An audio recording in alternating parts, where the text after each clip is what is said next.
ದೇವರ ನಾಮಕ್ಕೆ ಸ್ತೋತ್ರವಾಗಲಿ. ದೇವರ ವಾಕ್ಯ ಹೇಳ್ತದೆ, ಯಾವಾಗಲೂ ಸ್ತುತಿಸಿರಿ, ಸಂತೋಷಿಸಿರಿ, ಎಡೆಬಿಡದೆ ಪ್ರಾರ್ಥಿಸಿರಿ, ಎಲ್ಲದರಲ್ಲಿಯೂ ಕೃತಜ್ಞತಾಸ್ತುತಿಯನ್ನು ಸಲ್ಲಿಸಿರಿ ಅಂತ. ಹೀಗಿರುವಾಗ ನಾವು ಈ ಒಂದು ಆರಾಧನೆ ಆರಂಭಿಸುವ ಹಾಗೆ ಮೊಟ್ಟ ಮೊದಲನೇದಾಗಿ ಕೆಲವು ವರ್ಷಿಪ್ ಸಾಂಗ್ಸ್ ಅನ್ನು ಹಾಡಿಕೊಂಡು ದೇವರನ್ನ ಸ್ತುತಿಸಿ ನಂತರದಲ್ಲಿ ದೇವರ ವಾಕ್ಯವನ್ನ ಆಲಿಸೋಣ.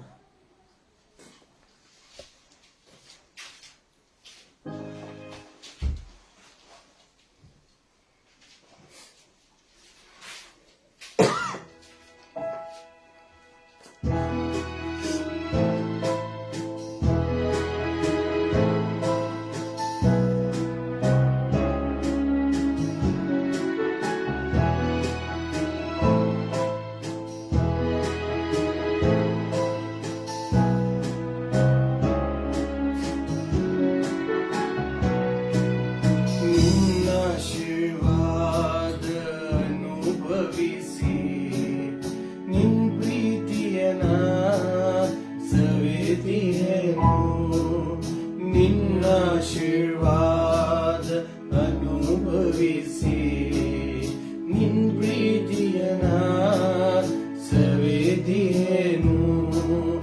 ಯೇಸುವೇ ನಂದೇವರೇ, ನೀ ಮಾತ್ರ ಸಾಕೆನಗೆ. ಯೇಸುವೇ ನಂದೇವರೇ,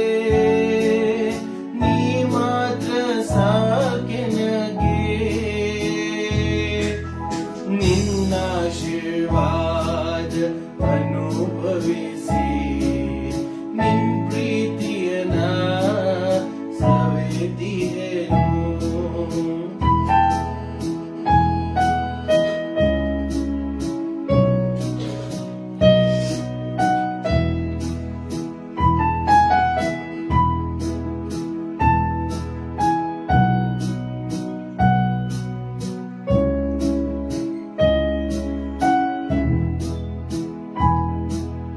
ನಿನ್ ಪ್ರೀತಿ ಅರಿಯಲಾರದೆ ನಿನ್ನನ್ನು ತಿರಸ್ಕರಿಸಿದ್ದೇವೆ. ನಿನ್ ಪ್ರೀತಿ ಅರಿಯಲಾರದೆ ನಿನ್ನನ್ನು ತಿರಸ್ಕರಿಸಿದೆ. ನಿನ್ನನ್ನು ಅರಿತ ದಿನದಿಂದಲೇ ನಿನ್ನ ಮಗುವಾಗಿ ನೇಮಿಸಿದೆ. ನಿನ್ನನ್ನು ಅರಿತ ದಿನದಿಂದಲೇ ನಿನ್ನ ಮಗುವಾಗಿ ನೇಮಿಸಿದೆ. ಯೇಸುವೇ ನಂದೇವರೇ, ನೀ ಮಾತ್ರ ಸಾಕೆನಗೆ. ಯೇಸುವೇ ನಂದೇವರೇ, ನೀ ಮಾತ್ರ ಸಾಕೆನಗೆ. ನಿನ್ನ ಆಶೀರ್ವಾದ ಅನುಭವಿಸಿ ನಿನ್ ಪ್ರೀತಿಯನ ಸವಿದೆನು.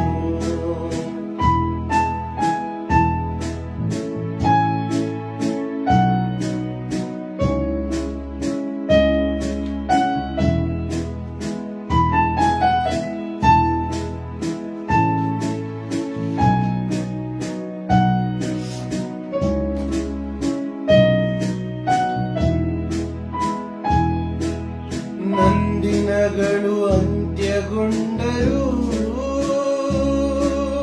ನನ್ ಜೀವಿತ ಕೊನೆಯಾದರು.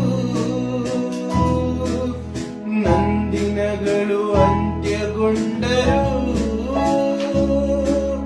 ನನ್ ಜೀವಿತ ಕೊನೆಯಾದರು.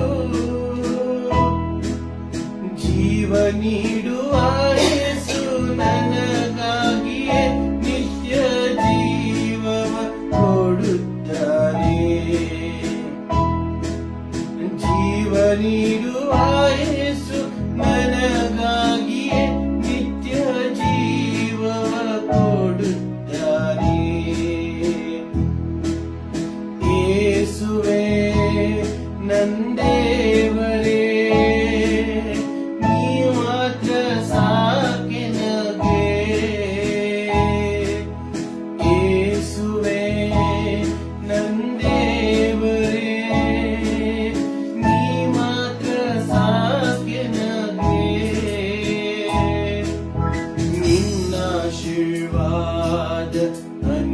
ಅನುಭವಿಸಿ ನಿನ್ ಪ್ರೀತಿಯನ ಸವೆದಿಹೆನು ನಿನ್ನ ಆಶೀರ್ವಾದ ಅನುಭವಿಸಿ ನಿನ್ ಪ್ರೀತಿಯನ ಸವೆದಿಹೆನು.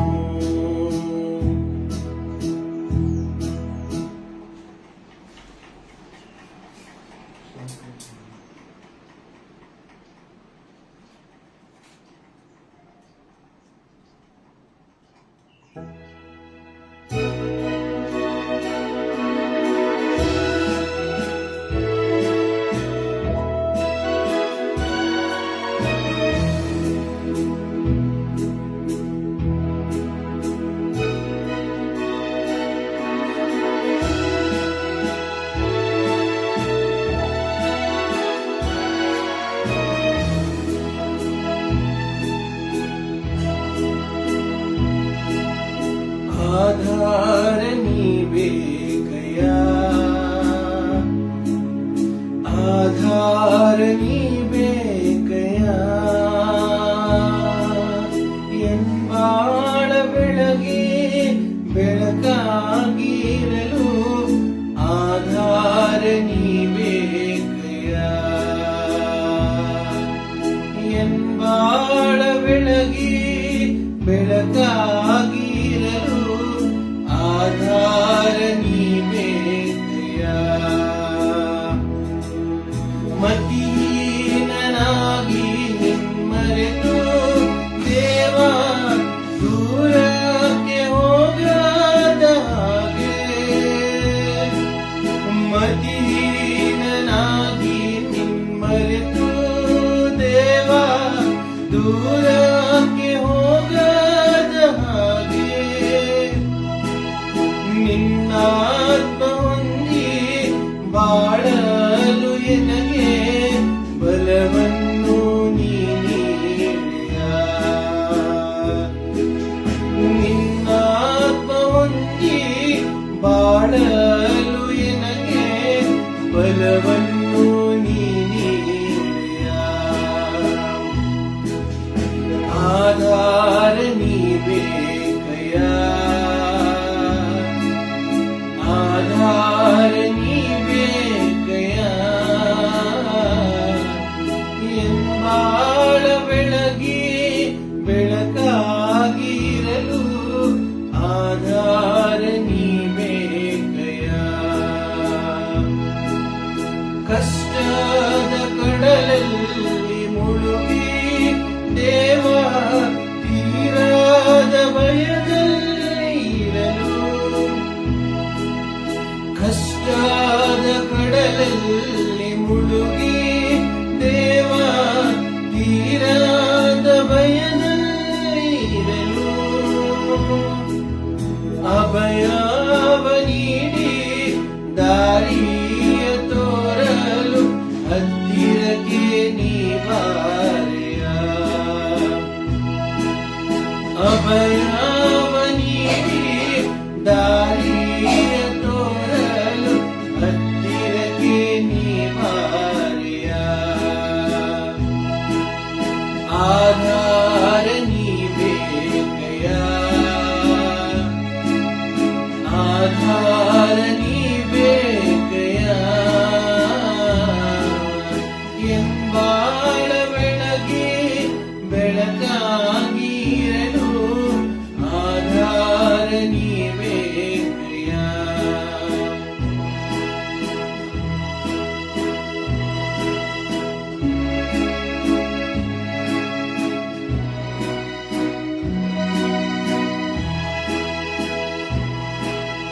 ಎನ್ ಪ್ರಾಣ ಪ್ರಿಯನೇ ಯೇಸು ನಿನ್ನ ರಕ್ಷಣೆ ನಿತ್ಯವೂ ಎನಗೆ, ಎನ್ ಪ್ರಾಣ ಪ್ರಿಯನೇ ಯೇಸು ನಿನ್ನ ರಕ್ಷಣೆ ನಿತ್ಯವೂ ಎನಗೆ, ತಪ್ಪಾದ ನೀಡಿ ಮುಪ್ಪಿನವರೆಗೆ ಕೈ ಹಿಡಿದು ಕಾಪಾಡೆಯ, ತಪ್ಪಾದ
ಪ್ರಿಯರೇ, ಈ ಸಮಯದೊಳಗಡೆ ಪ್ರಾರ್ಥನೆ ಮಾಡಿಕೊಳ್ಳೋಣ.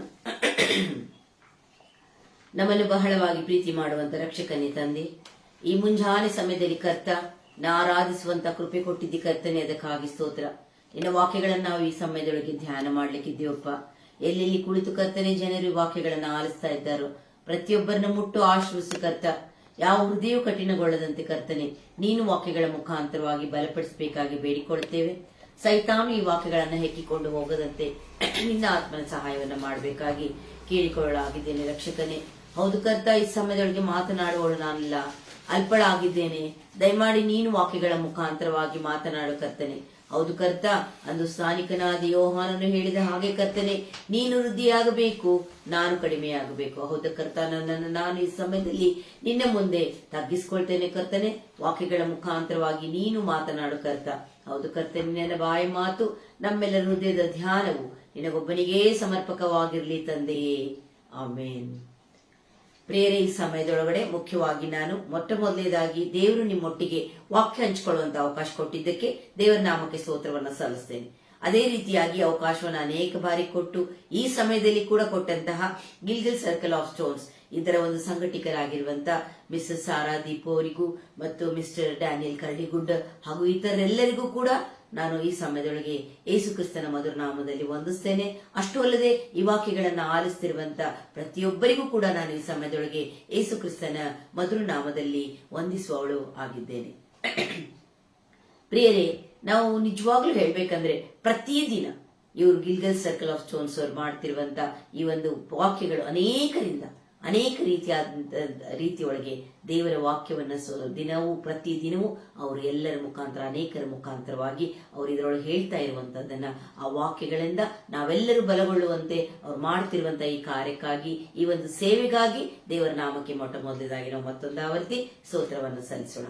ಪ್ರಿಯರೇ, ಈ ದಿನ ನಾವು ಒಂದು ವಿಷಯವನ್ನ ಧ್ಯಾನ ಮಾಡೋಣ. ದೇವರು ಪ್ರಾಮುಖ್ಯವಾಗಿ ನಮ್ಮ ಜೀವಿತದೊಳಗೆ 2 ವಿಷಯಗಳನ್ನ ಇಟ್ಟಿದ್ದಾನೆ, 2 ಸಂಗತಿಗಳನ್ನ ಇಟ್ಟಿದ್ದಾನೆ. ಆ ಸಂಗತಿಗಳು ನಮ್ಮ ಜೀವಿತದಲ್ಲಿ ಪ್ರಾಮುಖ್ಯ.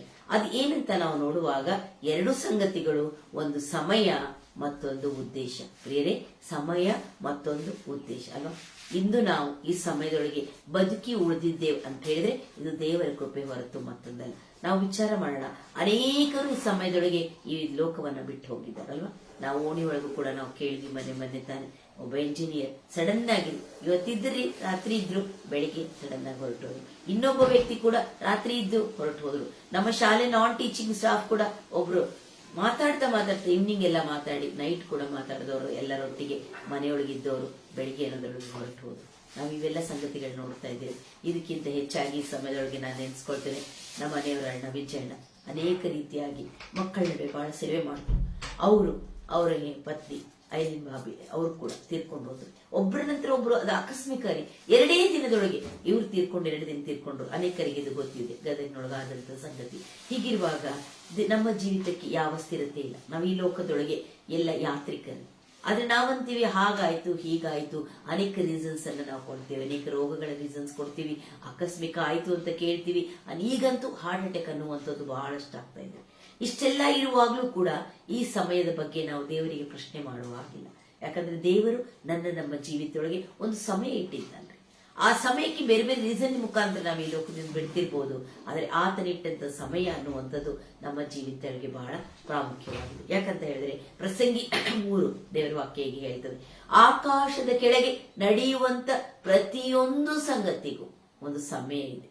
ಕಟ್ಲಿಕ್ಕೆ, ಕೆಡವಲಿಕ್ಕೆ, ಸಾಯ್ಲಿಕ್ಕೆ, ಅಳ್ಳಿಕ್ಕೆ, ಹುಟ್ಟುವುದಕ್ಕೆ, ಪ್ರತಿಯೊಂದಕ್ಕೂ ಕೂಡ ತನ್ನದೇ ಆದಂತ ಸಮಯವನ್ನ ದೇವರು ಇಟ್ಟಿದ್ದಾನೆ. ಹಾಗಾದ್ರೆ ಪ್ರತಿಯೊಂದಕ್ಕೂ ಇಟ್ಟಿರುವಾಗ ನಮ್ಮ ಜೀವಿತಕ್ಕೂ ಕೂಡ ದೇವರು ಒಂದು ಸಮಯ ಇಟ್ಟಿದ್ದಾನೆ. ಅದಕ್ಕೆ ವಾಕ್ಯ ಹೇಳ್ತದೆ, ಇದೇ ಸುಪ್ರಸನ್ನತೆಯ ಕಾಲ, ಇದೇ ರಕ್ಷಣೆಯ ದಿನ. ಹೌದಾ? ಇದೇ ದಿನದೊಳಗೆ ನಾವು ಏನ್ ಮಾಡ್ಬೇಕಾಗಿದ್ರಿ, ದೇವರನ್ನ ಕಂಡುಕೊಂಡು ಆತನಿಟ್ಟಂತ ಸಮಯ ಇವತ್ತಿರ್ತೀವಿ, ನಾಳೆ ಗ್ಯಾರಂಟಿ ಇಲ್ಲ. ಹಾಗಿರುವಾಗ ಆತನ ಒಂದು ಸಮಯವನ್ನು ಇಟ್ಟಿದ್ದಾನೆ ನಮಗಾಗಿ. ಅದನ್ನ ನಾವು ನೋಡ್ಬೇಕು. ಯಾಕಂದ್ರೆ ಕೀರ್ತನೆ 118 24ನೇ ವಚನ ಹೇಳ್ತದೆ, ಈ ದಿನವು ಯೆಹೋವನಿಂದಲೇ ನೇಮಕವಾದದ್ದು, ಇದರಲ್ಲಿ ನಾವು ಏನ್ ಮಾಡೋಣ, ಉಲ್ಲಾಸದಿಂದ ಆನಂದಿಸೋಣ. ದೇವರ ವಾಕ್ಯ ಹೇಳ್ತದ್ರಿ. ಕೀರ್ತನೆ 118:24 ಸ್ಪಷ್ಟಪಡಿಸ್ತದೆ, ಈ ದಿನವು ಯೆಹೋವನಿಂದಲೇ ನೇಮಕವಾದದ್ದು, ಇದರಲ್ಲಿ ನಾವು ಉಲ್ಲಾಸದಿಂದ ಆನಂದಿಸೋಣ. ಹಾಗಾದ್ರೆ ನಾವು ನೋಡುವಂಥದ್ದು ಪ್ರಿಯರೇ, ಈ ದಿನ ದೇವ್ರು ನಮ್ಗೆ ಕೊಟ್ಟಿದ್ದಾನೆ. ಕೊಟ್ಟಿರುವಂತ ದಿನದೊಳಗೆ, ಕೊಟ್ಟಿರುವಂತ ಸಮಯದೊಳಗೆ ನಾವು ಒಳ್ಳೆ ಜೀವಿತವನ್ನು ನಡೆಸೋಣ. ಯಾಕಂದ್ರೆ ಮನುಷ್ಯನು ಸತ್ತಾಗ ಬರುವಂಥದ್ದು ಆತನ ಸುಕೃತ್ಯ ಮಾತ್ರ.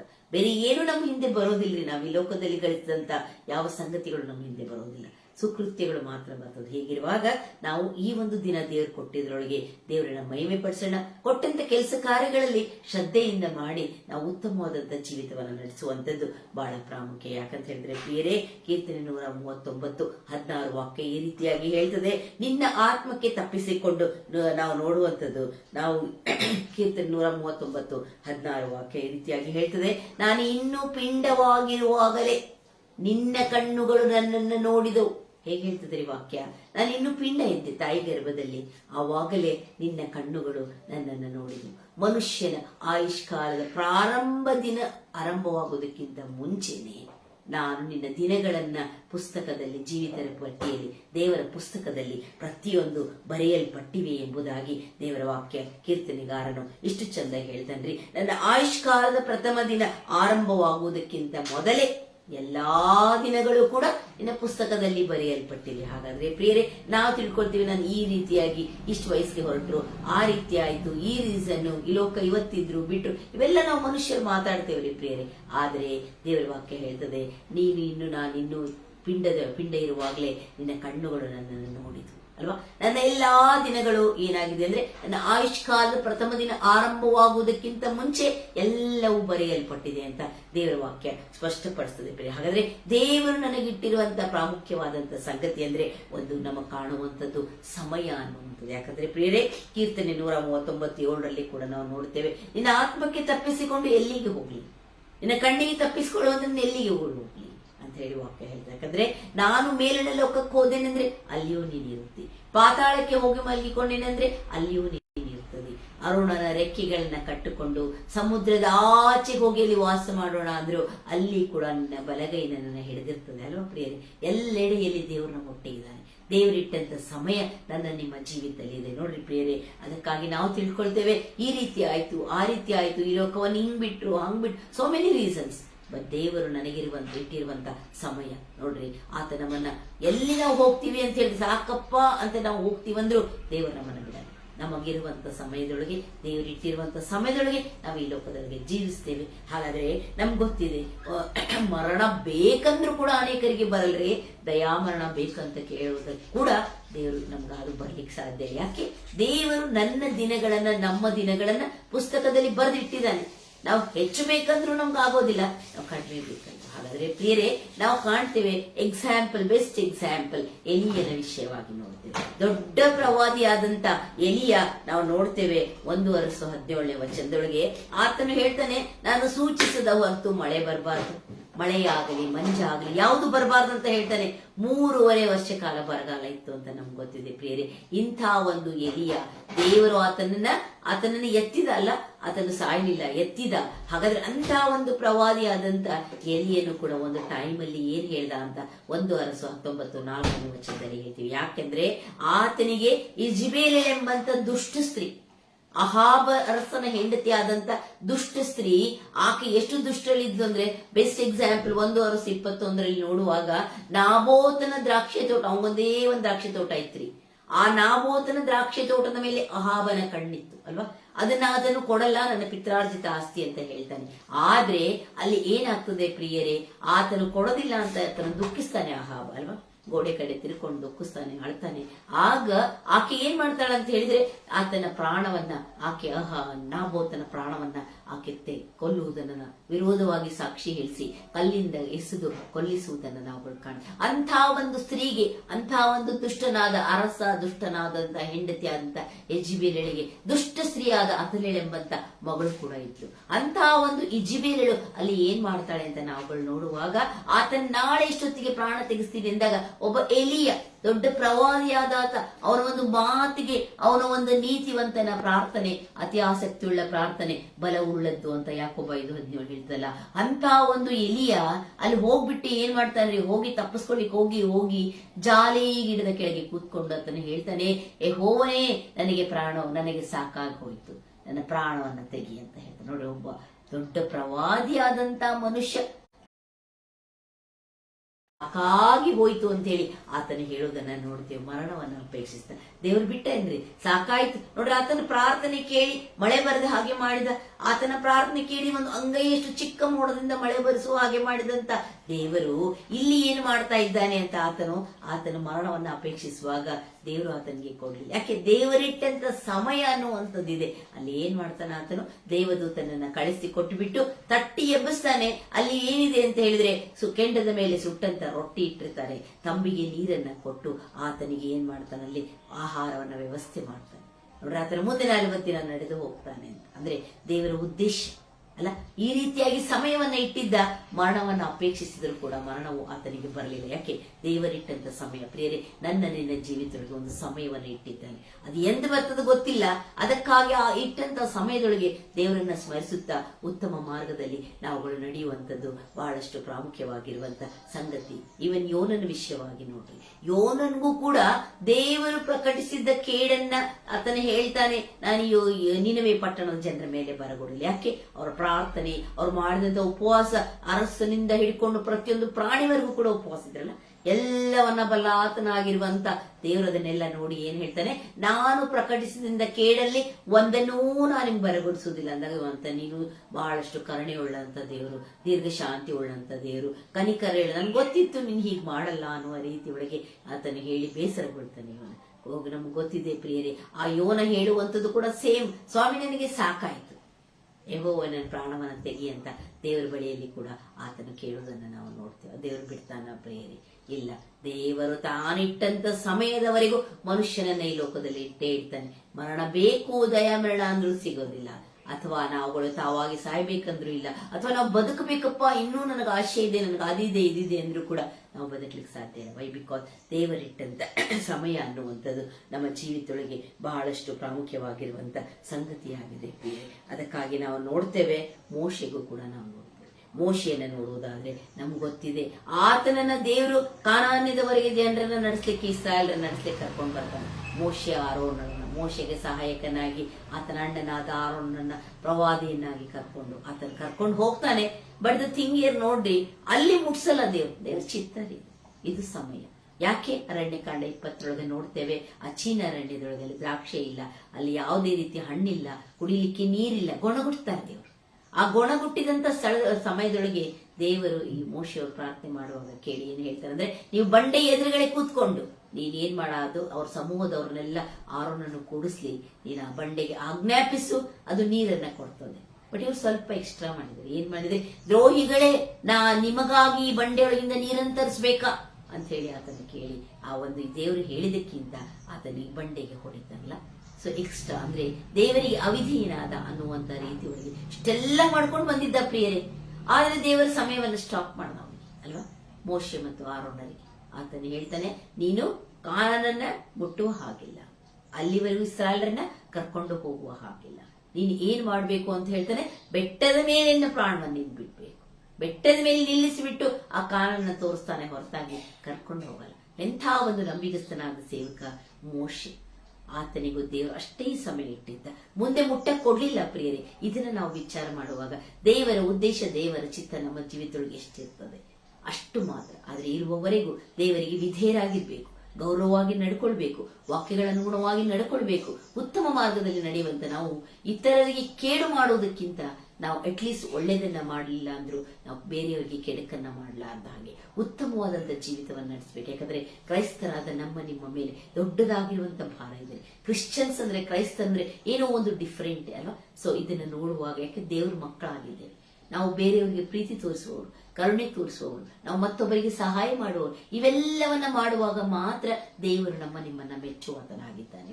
ಹಾಗಾದ್ರೆ ಆತನಿಟ್ಟಂತ ಸಮಯ ನೋಡ್ರಿ, ಅದಕ್ಕಿಂತ ಹೆಚ್ಚಾಗಿ ಮೋಶೆ ಆರೋನನ್ನ ದೇವರು ಕಾನನನ್ನು ಮುಟ್ಟಿಸ್ಕೊಡ್ಲಿಲ್ಲ. ಬೆಟ್ಟದ ಮೇಲೇನೆ ಆತನ ಪ್ರಾಣವನ್ನ, ಮೋಶೆ ಪ್ರಾಣವು ಬಿಡುವುದನ್ನ ನಾವುಗಳು ಕಾಣುವವರು ಆಗಿದ್ದೇವೆ ಪ್ರಿಯರೇ. ಹಾಗಾದ್ರೆ ಇನ್ನೊಂದು ಬೆಸ್ಟ್ ಎಕ್ಸಾಂಪಲ್ 2 ಅರಸು 20 ಹಿಜ್ಕಿಯ ಅರಸನ ವಿಷಯವಾಗಿ ನಾವು ನೋಡ್ತೇವೆ. ನೋಡ್ರಿ, ಆ ಹಿಜ್ಕಿಯ ಅರಸನ ವಿಷಯವಾಗಿ ನಾವು ನೋಡುವಾಗ ಆ ಹಿಜ್ಕಿಯ ಏನ್ ಹೇಳ್ತಾನೆ, ಹಿಜ್ಕಿಯನಿಗೆ ಯೆಶಾಯನ ಮುಖಾಂತರವಾಗಿ ದೇವರು ಒಂದು ಮಾತನ್ನು ಹೇಳ್ಕೊಳ್ತಾನೆ, ನೀನು ಸಾಯ್ತೀಯ, ನೀನ್ ಬದುಕೋದಿಲ್ಲ, ಉಳಿಯೋದಿಲ್ಲ, ನೀನ್ ಸಾಯ್ತೀಯ. ನೋಡಿ, ಬಹಳ ದುಃಖಿಸ್ತಾನೆ. ಆತನ ದುಃಖಿಸದೆ ಗೋಡೆ ಕಡೆಗೆ ದುಃಖಿಸ್ಕೊಂಡು ಪ್ರಾರ್ಥಿಸ್ತಾನೆ, ಕಣ್ಣೀರಿಟ್ಟು ಅಳ್ತಾನೆ. ಪ್ರಾರ್ಥನೆಯನ್ನ ಮಾಡ್ತಾನೆ. ಆತನ ಹೇಳ್ತಾನೆ, ನಾನು ನಂಬಿಗಸ್ತನಾಗಿದ್ದು ಯಥಾರ್ಥನಾಗಿ ಅದನ್ನ ನೆನ್ಸ್ಕೋ ಸ್ವಾಮಿ, ನಾನು ಏನ್ ಬೇರೆ ನಡೆಸಿದ್ದೀನಿ ಅದು ಬೇಡ, ನಾನು ಈ ನಂಬಿಗಸ್ತನಾಗಿ ಯಥಾರ್ಥನಾಗಿ ನೀನು ನಡ್ಕೊಂಡಿದ್ದ ನೀನು ಅಟ್ಲೀಸ್ಟ್ ಅದನ್ನ ನೆನ್ಸ್ಕೊ ಅಂತ ಆತನ ಪ್ರಾರ್ಥಿಸ್ತಾನೆ. ನೋಡ್ರಿ, ದೇವರ ಆತನ ಪ್ರಾರ್ಥನೆಯನ್ನು ಹೇಗೆ ಕೇಳಿದ. ಏಷಾಯ ಆ ಒಂದು ಅಂಗಳದ ಮಠದ ಒಂದು ಅರಮನೆಯ ಪ್ರಾಕಾರ ದಾಟಿರುವುದಿಲ್ಲ, ಮಧ್ಯ ಪ್ರಾಕಾರ. ಆಗ್ಲೇ ದೇವ್ರು ಮತ್ತೊಂದು ಉತ್ತರವನ್ನು ಹೇಳಿ ಕಳಿಸ್ತಾನೆ. ಸೊ ಮಧ್ಯ ಪ್ರಾಕಾರ ದಾಟಿರುವುದಿಲ್ಲ. ಆತನ ಹಿಂತಿರುಗಿ ಬಂದು ಹಿಜ್ಕೀಯನಿಗೆ ಹೇಳ್ತಾನೆ, ಇಲ್ಲ ನೀನ್ ನಾಡ್ದು ಆಲಯಕ್ಕೆ ಹೋಗ್ತೀಯಾ ಅಂತ ಹೇಳ್ತಾನೆ. ಅವ್ನಿಗೆ ಎಷ್ಟು ಶಾಕ್ ಆಗಿರ್ಬೇಕಲ್ಲ. ನಿನ್ನ ಆಯುಷ್ಯಕ್ಕೆ 15 ವರ್ಷವನ್ನ ನಾನು ಆಡ್ ಮಾಡ್ತೀನಿ, ಇನ್ನು 15 ವರ್ಷ ನೀನು ಬದುಕು. ನೋಡಿ, ದೇವರ ಕೈಯಲ್ಲಿದೆ. ಕೊಡುವಾತನು ಆತನೇ, ತೆಗೆದುಕೊಳ್ಳುವ ಆತನೇ. ಇದು ಸಮಯ ಅನ್ನುವಂಥದ್ದು ಮನುಷ್ಯನ ಜೀವಿತದಲ್ಲಿ ಕ್ರಮ. ಆದ್ರೆ ನಾವು ಕಂಟಿನ್ಯೂಸ್ ಆಗಿ ಪ್ರಾರ್ಥನೆಯಲ್ಲಿ ಇರಲೇಬೇಕು. ದೇವರಿಟ್ಟಂತ ಸಮಯದಲ್ಲಿ ನಾನು ಹೋಗ್ತೀನಿ ಬಿಡು, ಹೌದು ಹೋಗ್ತೀನಿ, ಬಟ್ ಇರುವವರೆಗೂ ನಾವು ಪ್ರಾರ್ಥಿಸ್ಬೇಕು, ಕೊಂಡಾಡ್ಬೇಕು, ಸ್ತುತಿಸ್ಬೇಕು. ಯಾಕಂದ್ರೆ ಸತ್ತ ಮೇಲೆ ನಾವು ಮಾಡ್ಲಿಕ್ಕೆ ಸಾಧ್ಯನಾ? ಮಣ್ಣು ನಿನ್ನನ್ನು ಸ್ತುತಿಸದ ಅಂತ ಕೀರ್ತನೆಗಾರನು ಕೇಳಿದ್ದಾರೆ. ಉಸಿರಿರುವಾಗಲೇ ನಾವು ಸ್ತುತಿಸ್ಬೇಕ್ರಿ. ನಾವು ಮಂಡಿಗೆ ಹೋದ ಮೇಲೆ ನಾವು ಸ್ತುತಿಸ್ಲಿಕ್ಕೆ ಸಾಧ್ಯವೇ ಇಲ್ಲ ಅಂತ ನಾವುಗಳ ಈ ಸಮಯದೊಳಗಡೆ ನೋಡುವವರಾಗಿದ್ದೇವೆ. ಹಾಗಾದ್ರೆ ಇಲ್ಲಿ ಪ್ರಾಮುಖ್ಯವಾಗಿ ಆತನಿಗೆ ಕುರದ ಮೇಲೆ ಒಂದು ಏನನ್ನ ಅಂಜೂರದ ಹಣ್ಣನ್ನ ಅಲ್ಲಿ ಇಡ್ತಾರೆ ಅಂತ ನಾವುಗಳು ನೋಡುವವರು ಆಗಿದ್ದೇವೆ. ಅದರ ಮೇಲೆ ಆ ಅಂಜೂರದ ಹಣ್ಣನ್ನ, ಕಾಯಿಯನ್ನ ಅದರ ಮೇಲೆ ಇಡುವಾಗ, ಅಂಜೂರದ ಒಂದು ಉಂಡೆಯನ್ನ ಕುರದ ಮೇಲೆ ಇಡುವಾಗ ಅದು ವಾಸಿಯಾಗಿ ಹೋಯಿತು ಅಂತ ನಾವು ನಾಡ್ದು ನೀನು ಆಲಯಕ್ಕೆ ಬರ್ತೀಯ, 15 ವರ್ಷ ನಿನಗೆ ಆಯುಷ್ಯ ಹೆಚ್ಚಿಸಲ್ಪಟ್ಟಿದೆ ಅಂದ್ರೆ ಎಷ್ಟು ದೊಡ್ಡ ಆಶೀರ್ವಾದ. ಇದೇ ದೇವರು ಇಟ್ಟಿರುವಂತ ಸಮಯ ಪ್ರಿಯರೇ. ನಾವುಗಳು ವಿಚಾರ ಮಾಡಿ ನೋಡುವಾಗ ದೇವರು ನಮ್ಮ ನಿಮ್ಮ ಜೀವಿತದಲ್ಲಿ ಕೂಡ ಒಂದು ಸಮಯ ಇಟ್ಟಿದ್ದಾನೆ. ಈವನ್ ಯೇಸು ಕ್ರಿಸ್ತನು ಬರಲಿಕ್ಕೆ ಒಂದು ಸಮಯ ಇದೆ. ಮನುಷ್ಯ ಕುಮಾರ ಪ್ರತ್ಯಕ್ಷ ಆಗುವಾಗ ಎರಡನೇ ಬರಣವಾಗುವಂತ ಒಂದು ಸಮಯ ಇದೆ. ಅದು ನಮ್ಗೆ ಗೊತ್ತಿಲ್ಲ, ಯಾವಾಗ ಬರ್ತದೆ ನಮ್ಗೆ ಗೊತ್ತಿಲ್ಲ. ನಮ್ಮನ್ನು ನಾವು ಸಿದ್ಧಪಡಿಸಿಕೊಂಡು ಇರಬೇಕು ಎಂಬುದಾಗಿ ನಾವು ನೋಡ್ತೇವೆ. ಯಾಕಂದ್ರೆ ನಮ್ಗೆ ಗೊತ್ತಿಲ್ಲ ಕನ್ನಿಕೆಯರ ವಿಷಯ. ಆ ಎಣ್ಣೆಯನ್ನ ತುಂಬಿಕೊಂಡು ಸಿದ್ಧರಾಗಿದ್ದವರು ಒಳಗಡೆ ಪ್ರವೇಶಿಸಿದ್ರು. ಎಣ್ಣೆ ಇಲ್ಲದವರು ಏನಾದ್ರು ಅಂದ್ರೆ ಆ ಸಮಯದೊಳಗೆ ತರಲಿಕ್ಕೆ ಹೋದ್ರೆ ಅದು ಅವರಿಗೆ ಅಲ್ಲಿ ಪ್ರವೇಶ ಸಿಗಲಿಲ್ಲ ಪ್ರಿಯರು. ಬಾಗಿಲು ಹಾಕಲ್ಪಟ್ಟಿತ್ತು. ಇದು ನಮಗೂ ಕೂಡ ದೇವರು ಕೊಟ್ಟಿರುವಂತಹ ಸಮಯದೊಳಗೆ ನಮ್ಮನ್ನು ನಾವು ಸಿದ್ಧಪಡಿಸ್ಕೊಂಡು ಆಮೇಲೆ ಪಶ್ಚಾತ್ತಾಪ ಪಟ್ರೆ ಏನು ಉಪಯೋಗ ಆಗಲ್ಲ. ಆತನ ಬರೋಣವಾಗುವಾಗ ನಾವು ಸಡನ್ ಆಗಿ ಓಡಾಡಿ ಇನ್ಮೇಲೆ ನಾನು ರಕ್ಷಣೆ ಹೊಂದ್ತೇನೆ, ಇನ್ಮೇಲೆ ನಾನು ವಾಕ್ಯ ಕೇಳ್ತೇನೆ, ಇನ್ಮೇಲೆ ನಾನು ನಡೀತೀನಿ ಅಂದ್ರೆ ನಮಗಿಟ್ಟಿರುವಂತಹ ಸಮಯ ಮುಗಿದು ಹೋಗಿರ್ತವೆ ಪ್ರಿಯ. ಅದಕ್ಕಾಗಿ ದೇವರು ನಮಗಿಟ್ಟಿರುವಂತಹ ಸಂಗತಿಗಳಲ್ಲಿ ಒಂದು ಪ್ರಾಮುಖ್ಯವಾಗಿರುವಂತದ್ದು ಸಮಯ. ಅದರ ಎಚ್ಚರಿಕೆಯಲ್ಲಿ ನಾವುಗಳು ಜೀವಿಸಬೇಕು. ಎರಡನೇದಾಗಿ ನಮ್ಮ ಜೀವಿತದೊಳಗೆ ಸಮಯ ಇಟ್ಟಿದ್ದಾನೆ ಅಂದ್ರೆ ತನ್ನದೇ ಆದಂತ ಉದ್ದೇಶವನ್ನ ಇಟ್ಟಿದ್ದಾನೆ. ಎಲಿಯನಿಗೂ ಕೂಡ ದೇವರು ಒಂದು ಉದ್ದೇಶ ಇಟ್ಟಿದ್ದ ಅಲ್ವಾ? ಅದಕ್ಕಾಗಿ ನಾವು 1:18 ನೋಡ್ತೇವೆ. ಆತನ ಏನ್ ಮಾಡ್ತಾನ್ರಿ ಅಲ್ಲಿ? ಆತನು ನಿಜವಾದ ದೇವರನ್ನ ತೋರ್ಪಡಿಸುವಂತ ಕಾರ್ಯ ಆಗ್ಬೇಕಾಗಿದೆ. ಅನೇಕರು ಅಲ್ಲಿ ಇವನೊಬ್ಬನ್ ಬಿಟ್ರೆ, ಅಲ್ಲಿ ಯೆಹೋವನ ಒಂದು ಪ್ರವಾದಿ ಎಲಿಯನನ್ನ ಬಿಟ್ರೆ ಅಲ್ಲಿರುವಂತ ಎಲ್ಲ ಪ್ರವಾದಿಗಳು ಬಾಳನ ಪ್ರವಾದಿಗಳಾಗಿದ್ರು ಅಂತ ನೋಡ್ತೇವೆ. ಬಾಳನು ಆತನ ವಿಗ್ರಹ, ಆತನ ನಿಜವಾದ ದೇವರಲ್ಲ, ಆದ್ರೆ ಅರ್ಥೈಸಿಕೊಳ್ಳದಂತ ಜನರು ಅಲ್ಲಿದ್ರು. ಅದಕ್ಕೆ ದೇವರ ಉದ್ದೇಶ ಇತ್ತು. ಎಲಿಯನಿಗೆ ಜನರಿಗೆ ತೋರ್ಪಡಿಸಬೇಕಾಗಿತ್ತು ನಿಜವಾದಂತ ದೇವರು ಯಾರು ಅಂತ. ನೋಡ್ರಿ ಎಷ್ಟರ ಮಟ್ಟಿಗೆ ಅಲ್ಲಿ ಒಂದು ಎಲಿಯನು ಮಾಡ್ತಾನೆ ಅಂತ ಹೇಳಿದ್ರೆ, ನೀವು ಯಜ್ಞವೇದಿ ಎಲ್ಲ ಸಿದ್ಧ ಮಾಡ್ಕೊಳ್ರಿ, ಅದ್ರೊಳಗೆ ನೀವು ಮಾಂಸ ತುಂಡನ್ನ ಇಡ್ರಿ, ಕಟ್ಟಿಗೆ ಇಡ್ರಿ, ಎಲ್ಲ ರೆಡಿ ಮಾಡ್ಕೊಳ್ರಿ, ಬಟ್ ಬೆಂಕಿ ಹಚ್ಚಬೇಕು. ಯಾಕೆ? ದೇವರು ಏನ್ ಮಾಡ್ತಾನೆ ಅಲ್ಲಿ? ನೀವು ಕೂಗ್ರಿ, ನಿಮ್ ದೇವರಿಗೆ, ಬಾಳನ ದೇವರಿಗೆ ನೀವು ಕೂಗ್ರಿ. ಆ ಕೂಗಿದಾಗ ಆತನ ಬೆಂಕಿಯನ್ನ ಕಳಿಸ್ಲಿ ಅಂತ ಅಲ್ಲಿ ಹೇಳುವುದನ್ನ ನಾವು ನೋಡ್ತೇವೆ. ನೋಡ್ರಿ, ಅವರು ಕೂಡ ಸಿದ್ಧರಾದ್ರು, ಎಲ್ಲವನ್ನ ಯಜ್ಞವೇದಿ ಸಿದ್ಧಪಡಿಸಿದ್ರು, ಬೆಂಕಿ ಇಟ್ರು, ಕಟ್ಟಿಗೆ ಇಟ್ರು, ಮಾಂಸ ತುಂಡಿಟ್ರು, ಬೆಂಕಿ ಹತ್ತಲಿಲ್ಲ. ಅವರು ತಮ್ಮ ದೇವರನ್ನ ಬಾಳನನ್ನ ಕೂಗಿದ್ರು, ಮಾಡಿದ್ರು, ಪ್ರಾರ್ಥಿಸಿದ್ರು, ಏನಿಲ್ಲ. ಯಾಕೆ? ನಿಜವಾದ ದೇವರಲ್ಲ, ಜೀವ ಇರುವಂತ ದೇವರಲ್ಲ, ಅದು ಒಂದು ವಿಗ್ರಹ.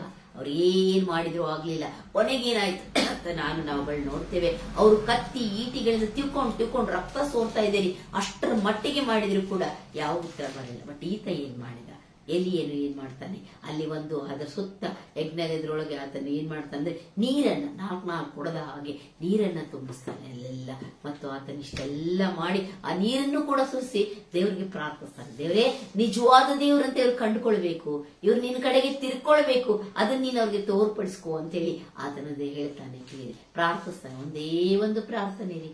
ಆ ಒಂದು ಪ್ರಾರ್ಥನೆ ಏನಂದ್ರೆ ಜನರು ನಿನ್ನನ್ನು ಕಂಡುಕೊಳ್ಬೇಕು, ನಿನ್ ಕಡೆಗೆ ತಿರ್ಕೊಳ್ಬೇಕು ಅಂತ ಹೇಳಿ ಆತನ ಪ್ರಾರ್ಥಿಸುವಾಗ ಮೇಲಿನಿಂದ ಆತ ದೇವರ ಸನ್ನಿ ಬೆಂಕಿ ಬೀಳ್ತೇವೆ ನಾವು ನೋಡ್ತೇವೆ. ಆ ಬೆಂಕಿ ಹತ್ತುವಾಗ ಆ ನೀರು ಗೀರು ಎಲ್ಲನೂ ಒಣಗೋಯ್ತು ಪ್ರಿಯರೇ, ಎಲ್ಲವೂ ಸುಟ್ಟು ಒಣಗೋಯ್ತು ಅಂತ ನೋಡ್ರಿ. ಎಷ್ಟು ದೊಡ್ಡ ಆಶ್ಚರ್ಯ, ದೊಡ್ಡದಾಗಿರುವಂತ ಅದ್ಭುತ ಕಾರ್ಯ. ದೇವರ ಉದ್ದೇಶ ಇದ್ದಾರೆ. ಆತನಿಗೆ ಮರಣಕ್ಕೆ ಆತನು ಬಿಡ್ತಾ ಇಲ್ಲ. ಆತನ ನಂತರದೊಳಗೆ ಎಲಿಯ ಏನ್ ಮಾಡ್ತಾನ ಅಂತ ಹೇಳಿದ್ರೆ, ಎಲೀಶನಿಗೆ ಆ ದೇವರು ಆತನ ನಂತರದೊಳಗೆ ಆತನ ಮುಖಾಂತರ ಅಭಿಷೇಕಿಸುವುದನ್ನು ನಾವು ಕಾಣ್ತೇವೆ. ಹಾಗಾದ್ರೆ ಇಲ್ಲಿ ಕಾಣುವಂತ ಪ್ರಮುಖವಾದಂತ ಅಂಶ ಏನಂತ ಹೇಳಿದ್ರೆ, ಆ ಜನರೆಲ್ಲ ಏನ್ ಮಾಡಿದ್ರು, ನಿಜವಾದಂತ ದೇವರೇ ಯೆಹೋವನೇ ಅಂತ ಹೇಳ್ಬಿಟ್ಟು ಬೋರ್ಲು ಬಿದ್ದವರು ನಮಸ್ಕರಿಸಿದ್ರು. ನೋಡ್ರಿ, ಅಂತ ಸಮಯದೊಳಗ ಆತನ ಏನ್ ಮಾಡ್ದ ಅಂತ ಹೇಳಿದ್ರೆ, ನಿಜವಾದ ದೇವ್ರನ್ನ ಕಂಡುಕೊಳ್ಳುವ ಹಾಗೆ ಮಾಡಿ ಆ 450 ಜನರು ಬಾಳನ ಪ್ರವಾದಿಗಳನ್ನ ಅವರೆಲ್ಲ ಯಾರು ಸಾಕೋತಿದ್ರು ಗೊತ್ತಾ? ಆ ಇಜಿಬೀಲಳು ದುಷ್ಟ ಸ್ತ್ರೀ, ಆ ರಾಣಿ ಅವ್ರನ್ನ ಸಾಕೊಂಡಿದ್ಲು ಅಂತ. ಅವ್ರನ್ನೆಲ್ಲರನ್ನ ಆತನು ಕೊಲ್ಲಿಸಿ ಬಿಡ್ತಾನೆ. ಪ್ರಿಯರೇ, ದೇವರ ಉದ್ದೇಶ ತನ್ನನ್ನ ಕಂಡುಕೊಳ್ಳಿಕ್ಕೆ ಅನೇಕರನ್ನೇ ಲೋಕದಲ್ಲಿ ಸೇವಕರನ್ನ, ಪ್ರವಾದಿಗಳನ್ನ ಉಪಯೋಗಿಸ್ತಾ ಇದ್ದಾನೆ. ಅನೇಕ ರೀತಿಯಾದಂತ ನಾವು ತಿಳ್ಕೊಂಡಿದ್ದೇವೆ, ನಮಗೇನು ಇಲ್ಲ, ನಾವೇನ್ ದೇವರಿದಿಲ್ಲ, ಸೇವೆಯಲ್ಲಿ ಇಲ್ಲ, ದೇವರು ಒಂದಿಲ್ಲ, ಒಂದು ನಮಗೆ ತನ್ನದೇ ಆದಂತ ಉದ್ದೇಶವನ್ನು ನಮ್ಗೆ ಇಟ್ಟಿದ್ದಾನೆ. ಬಟ್ ನಾವು ಈ ಲೋಕದ ಜಂಜಾಟದೊಳಗೆ ಆ ಉದ್ದೇಶವನ್ನ ಅರ್ಥೈಸ್ಕೊಳ್ತಾನೆ ಇಲ್ಲನೇ ನಮ್ಮ ಜೀವಿತವನ್ನ ವ್ಯರ್ಥ ಮಾಡ್ಕೊಳ್ತಾ ಇದ್ದೇವೆ, ನಾಶ ಮಾಡ್ಕೊಳ್ತಾ ಇದ್ದೇವೆ ಅಂತೇಳಿ ನಾವುಗಳು ನೋಡುವವರು ಆಗಿದ್ದೇವೆ. ಪ್ರೇಮ ಯೋನನ್ ವಿಷಯವಾಗಿ ಕೂಡ ನಾವು ನೋಡ್ತೇವಲ್ವಾ, ಆತನ ಏನ್ ಮಾಡ್ತಾನೆ, ದೇವರು ಕೊಟ್ಟಂತ ಆಜ್ಞೆಗೆ ವಿರೋಧವಾಗಿ ನಿನವೇ ಪಟ್ಟಣಕ್ಕೆ ಹೋಗಪ್ಪ ಅಂತ ಹೇಳಿದ್ರೆ ತಾಶಿ ಶಡಗನ್ನ ಹಾಕ್ತಾನೆ. ದೇವ್ರು ಬಿಟ್ನ ಪ್ರಿಯರೇ? ಬಿಡ್ಲಿಲ್ಲ. ಯಾಕೆ? ನಮ್ಗೆ ಗೊತ್ತಿದೆ, ಆತನ ಏನ್ ಮಾಡ್ತಾನ, ಆತನಿಗೆ 3 ದಿನ ಹಗಲು ಇರುಳು ಆ ಮೀನಿನ ಹೊಟ್ಟೆಯಲ್ಲಿ ಇರಿಸಿ ನಂತರ ಕಾರಿಸ್ತಾನೆ. ಪ್ರಿಯರೇ, ಕಾರಿಸಿ ನೀನು ಹೋಗಿ ಮತ್ತು ನಿನವೇ ಪಟ್ಟಣದೊಳಗೆ ನೀನು ಸಾರಲೇಬೇಕು, ಅವ್ರ ನಾಶದ ವಿಷಯವಾಗಿ ಸಾರಲೇಬೇಕಂದಾಗ 40 ದಿನಗಳಲ್ಲಿ ಆ ಒಂದು ಸುವಾರ್ತೆ ವಿಷಯವಾಗಿ, ನಾಶವಾಗುವ ವಿಷಯವಾಗಿ ಆತನ ಹೇಳುವುದನ್ನ ನಾವು ಕಾಣ್ತೇವೆ. ಪ್ರಿಯರೇ, ನಂತರ ಅವರು ಕೂಡ ದೇವ್ರ ಕಡೆಗೆ ತಿರ್ಕೊಂಡ್ರು. ದೇವ್ರ ಉದ್ದೇಶ ಇದೇ ರೀ, ತಿರ್ಕೊಳ್ಬೇಕು ಎನ್ನುವಂಥದ್ದು. ನೋಹನ ವಿಷಯವಾಗಿ ನೋಡ್ರಿ, ನೋಹನಿಗೆ ದೇವ್ರು ಏನ್ ಮಾಡಿದ, ಆತನಿಗೆ ನಾವೇ ಕಟ್ಕೊಂಡು ನೀನು ರಕ್ಷಿಸಲ್ಪಡ್ತೀಯ ಅಂತ ಹೇಳುವಾಗ ಆತನ ನಾವೇ ಕಟ್ಟಿದ. ಎಷ್ಟು ವರ್ಷಗಳು ಕಟ್ಟಿದ ಪ್ರೇರೆ. ನನ್ನ ನಿಮ್ಮಲ್ಲಿ ಆ ದೀರ್ಘ ಸಮಾಧಾನ ಇದೆಯಾ? ಅಯ್ಯೋ, ದೇವ್ರು ಹೇಳಿದಾನಂತೆ ನಾವು ಇಷ್ಟು ದಿನ ಕಾಯ್ಲಿಕ್ಕಿದೆ, ನಿಜಾನೋ ಸುಳ್ಳು, ಎಷ್ಟೋ ರೀತಿಯಾದ ಪ್ರಶ್ನೆಗಳು ನಾವು ಹಾಕೊಳ್ಳಿಕ್ಕೆ ಸಾಕು. ಜನರು ಅಲ್ಲಿದ್ದಂಥವ್ರು ಹಾಕೊಂಡ್ರು. ಆದ್ರೆ ನೋಹ ನೀತಿವಂತನಾಗಿದ್ದ, ನಂಬಿಗಸ್ತನಾಗಿದ್ದ. ಅದಕ್ಕಾಗಿ ಪ್ರಿಯರೇ, ನಾವು ಕಾಣುವಂಥದ್ದು ಈ ಪ್ರಿಯ 11ರಲ್ಲಿ ಕೂಡ ನೋಡ್ತೇವೆ, ಈತನ ನಂಬಿಕೆಯ ವಿಷಯವಾಗಿಗಳು ನಾವು ನೋಡ್ತೇವೆ ಅಲ್ವಾ ಪ್ರಿಯರೇ. ಹೀಗಿರುವಾಗ 1 ಪೇತ್ರ 3:20 ಕೂಡ ನಾವು ಕಾಣ್ತೇವೆ ಈ ನೋಹ ಏನು ಮಾಡದ ಅಂತ. ನೋಹನು ಅವಿಧೇಯರಾಗಿರುವಂತವರಿಗೆ ಹೋಗಿ ಹೇಳ್ತಾನೆ, ಸುವಾರ್ತೆಯನ್ನು ಸಾರ್ತಾನೆ. ಸುಮ್ನೆ ಕೂತ್ಕೊಳ್ಳಿಲ್ಲ. ಇದು ದೇವರ ಉದ್ದೇಶ. ನೋಹ, ನೀನು ಒಬ್ನೇ ರಕ್ಷಿಸಲ್ಪಡಬೇಕು, ನಿನ್ನ ಕುಟುಂಬ ಸೇರ್ಬೇಕು, ನೀನು ಅವೇನು ಕಟ್ ಅಂತ ಹೇಳಿದ್ರು. ಆತನ ದೇವರ ಉದ್ದೇಶವನ್ನು ಅರ್ಥೈಸಿಕೊಂಡು ಅವಿಧೇಯರಾದಂತ ಜನರು ರಕ್ಷಣೆ ಹೊಂದಲಿ ಅಂತ ಆತನು ಪ್ರಾರ್ಥಿಸಿದ. ಆದ್ರೆ ಪ್ರಿಯರೇ, ಆ ಜನರು ಎಲ್ಲಿವರೆಗೂ ಅಂತ ಹೇಳಿದ್ರೆ, ಆ ಒಂದು ಜಲಪ್ರಳಯ ಬಂದು ಬಡಿದು ತಮ್ಮನ್ನ ನಾಶವಾಗುವವರೆಗೂ ಅವರು ರಕ್ಷಣೆಯನ್ನು ಕಂಡುಕೊಳ್ಳೇ ಇಲ್ಲ, ಸುವಾರ್ತೆಯನ್ನು ಅವ್ರು ಕೇಳ್ಕೊಳ್ಳೇ ಇಲ್ಲ. ಅವಿಧೇಯರಾದ್ರು ನೋಹನ ಹೇಳಿದಂತ ಮಾತಿಗೆ ಅಂತೇಳಿ ನಾವುಗಳು ನೋಡುವವರಾಗಿದ್ದೇವೆ. ಯಾಕಂದ್ರೆ ಮನುಷ್ಯ ಕುಮಾರನು ನಾವು ನೋಡ್ತೇವೆ ಮತ್ತಾಯ 24:37 ನಾವು ಕಾಣುವಂಥದ್ದು, ಆ ಮನುಷ್ಯ ಕುಮಾರನು ಬರುವಂತ ದಿನ ಹೇಗಿರ್ತದೆ ಅಂತ ಹೇಳಿದ್ರೆ ನೋಹನ ದಿನದ ಹಾಗೆ ಇರ್ತದೆ. ಆ ನೋಹನ ಕಾಲದೊಳಗೆ ಏನೆಂದ್ರೆ ಜನರು ಏನ್ ಮಾಡಿ, ಹೋಗಿ ಸುವಾರ್ತೆ ಸಾರಿ ಎಚ್ಚರಿಸಿ ಬನ್ರಿ, ನೀವು ಕೂಡ ದೇವ್ರ ಕಡೆ ತಿರ್ಕೊಳ್ರಿ ಅಂತ ಹೇಳಿದ್ರೆ ಅವ್ರು ಏನ್ ಮಾಡಿದ್ರು, ಉಣ್ಣುತ್ತ ತಿನ್ನುತ್ತಾ ಮದುವೆ ಮಾಡಿಕೊಳ್ಳುತ್ತಾ ತಮ್ಮ ಜೀವಿತವನ್ನ ನಶ್ವರ ಮಾಡಿಕೊಂಡ್ರು. ನಾಶನವಾದ್ರು ಎಲ್ಲಿವರೆಗೆ ಅಂದ್ರೆ ಜಲಪ್ರಳಯ ಬಂದು ಬಡ್ಕೊಂಡು ಹೋಗುವವರೆಗೆ. ಉದ್ದೇಶವನ್ನು ಅರ್ಥೈಸಿಕೊಳ್ಳಿಲ್ಲ. ನೋಹನು ತಾನು ರಕ್ಷಣೆ ಅಷ್ಟೇ ಅಂತ ವಿಚಾರ ಮಾಡಲಿಲ್ಲ, ಅವ್ರಿಗೂ ರಕ್ಷಣೆ ಹೊಂದುವ ಹಾಗೆ ಆ ಉದ್ದೇಶವನ್ನು ಅರ್ಥೈಸಿಕೊಂಡು ಸುವಾರ್ತೆ ಸಾರಿದ. ಆದ್ರೆ ಅವರು ತಮ್ಮ ಜೀವಿತವನ್ನು ನಾಶ ಮಾಡಿಕೊಂಡ್ರು. 8 ಜನರು ಮಾತ್ರ ಆ ರಕ್ಷಣೆಯೊಳಗೆ ಒಳಗಾದ್ರು, ಆ ನಾವೆಯೊಳಗೆ ಅಂತ ನಾವು ನೋಡುತ್ತೇವೆ. ಪ್ರಿಯರೇ, ಹಾಗಾದ್ರೆ ಇಂದು ನಾವುಗಳು ವಿಚಾರ ಮಾಡೋಣ. ದೇವರು ನನಗಾಗಿ ನಮಗಾಗಿ ಒಂದು ಉದ್ದೇಶವನ್ನ ಇಟ್ಟಿದ್ದಾನೆ. ನೋಡ್ರಿ, ಯೆರೆಮೀಯಗೂ ಕೂಡ ಆತನ ಹೇಳುವಂತದ್ದು ಏನಂದ್ರೆ, ಆತನಿಗೆ ನಿನ್ನನ್ನು ನಾನು ಏನ್ ಮಾಡಿದ್ದೇನೆ ಅಂತ ಹೇಳಿದ್ರೆ, ನೀನು ತಾಯಿ ಗರ್ಭದ ಬರೋದಕ್ಕಿಂತ ಮುಂಚೆ ನಾನು ಏನ್ ಮಾಡಿದ್ದೀನಿ, ಪ್ರತಿಷ್ಠಿಸಿದ್ದೇನೆ ಅಂತ ಹೇಳುವಾಗ ನಾನು ಇನ್ನು ಬಾಲಕ ಸ್ವಾಮಿ. ಆದ್ರೆ ಹೇಳ್ತಾನೆ ದೇವರು, ನೀನು ಬಾಲಕನನ್ನ ಬೇಡ, ನನ್ನ ಮಾತನ್ನ ನಿನ್ನ ಬಾಯಲ್ಲಿ ಇಟ್ಟಿದ್ದೇನೆ. ನಾವ್ಯಾರು ಶ್ರೇಷ್ಠರಲ್ರಿ ದೇವರು, ನಾವು ಮನುಷ್ಯ ಮಾತ್ರದವರು. ದೇವರು ನಮ್ಮನ್ನು ಮುಟ್ಟುವಾಗ, ಪವಿತ್ರಾತ್ಮ ನಮ್ಮನ್ನು ಮುಟ್ಟುವಾಗ ಮಾತ್ರ ನಾವು ದೇವರ ವಾಕ್ಯಗಳನ್ನ ಹೇಳಲಿಕ್ಕೆ ಕೇಳಲಿಕ್ಕೆ ನಾವು ಸಿದ್ಧರಾಗಿರ್ತೇವೆ, ಅಥವಾ ಅದಕ್ಕೆ ನಾವು ಯೋಗ್ಯರಾಗ್ತೇವೆ. ಇಲ್ಲಿದ್ರೆ ನಾವು ಯಾರು ಯೋಗ್ಯರಲ್ಲರಿ. ದೇವರ ಆತ್ಮ ನಮ್ಮನ್ನು ಮುಟ್ಟಬೇಕು, ದೇವರ ಆತ್ಮ ನಮ್ಮನ್ನು ಎಚ್ಚರಿಸಬೇಕು, ವಾಕ್ಯಗಳು ನಮ್ಮನ್ನು ಎಚ್ಚರಿಸಬೇಕು.